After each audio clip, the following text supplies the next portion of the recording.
Saat orang mukmin melihatnya, ia berkata, "Wahai sekalian manusia, inilah Dajjal yang disebut oleh Rasulullah Shallallahu Alaihi Wasallam." Lalu Dajjal memerintahkan agar dibelah. Ia berkata, "Ambil dan belahlah dia."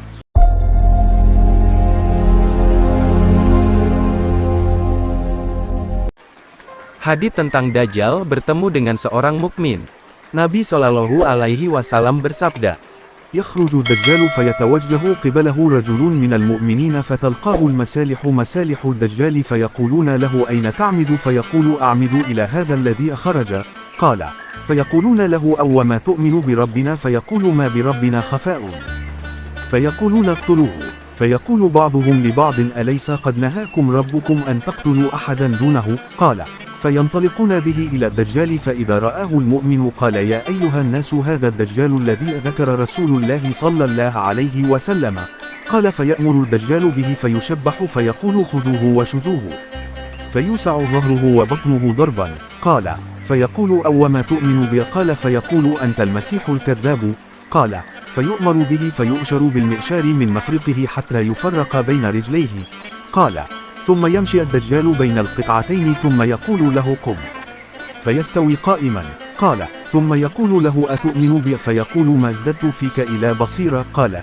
ثم يقول يا أيها الناس إنه لا يفعل بعدي بأحد من الناس قال فيأخذه الدجال ليذبحه فيجعل ما بين رقبته إلى ترقوته نحاسا فلا يستطيع إليه سبيلا قال فيأخذ بيديه ورجليه فيقذف به فيحسب الناس أنما قذفه إلى النار وإنما ألقي في الجنة فقال رسول الله صلى الله عليه وسلم هذا أعظم الناس شهادة عند رب العالمين. Dajjal muncul lalu seseorang dari kalangan kaum mukminin menuju ke arahnya lalu bala tentara Dajjal yang bersenjata menemuinya, mereka bertanya, "Kau mau kemana?" Mukmin itu menjawab, "Hendak ke orang yang muncul itu." Mereka bertanya, "Apa kau tidak beriman kepada Tuhan kami?" Mukmin itu menjawab, "Rabb kami tidaklah samar." Mereka berkata, "Bunuh dia." Lalu mereka saling berkata satu sama lain, "Bukankah Tuhan kita melarang kalian membunuh seorang pun selain dia?"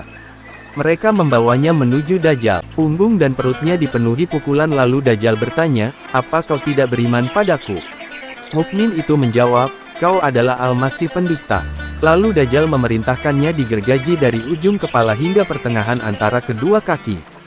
Setelah itu Dajjal berjalan di antara dua potongan tubuh itu lalu berkata, "Berdirilah." Tubuh itu pun berdiri.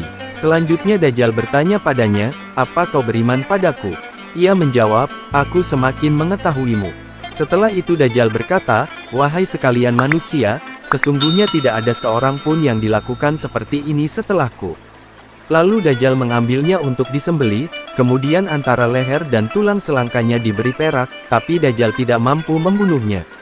Kemudian kedua tangan dan kaki orang itu diambil lalu dilemparkan, orang-orang mengiranya dilempari ke neraka, tapi sesungguhnya ia dilemparkan ke surga. Setelah itu Rasulullah Shallallahu Alaihi Wasallam bersabda, "Dia adalah manusia yang kesaksiannya paling agung di sisi Rob seluruh alam."